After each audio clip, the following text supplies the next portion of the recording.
My dear students, তোমাদের আজ geography থেকে একটি প্রশ্নের আমি উত্তর দেব।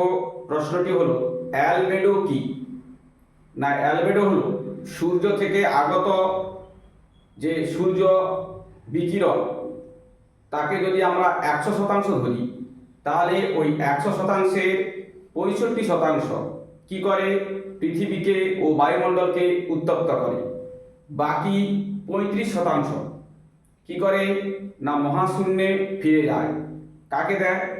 মেঘ, ধূলিকণা, ভূপৃষ্ঠে, এগুলোর মধ্যে ভাগ হয়ে যায় বাকি 35%। তাহলে ওই 65% এবং 35% এই ভাগ করে দেওয়ার পদ্ধতি, একে আমরা কি বলবো? না, অ্যালবেডো বলবো।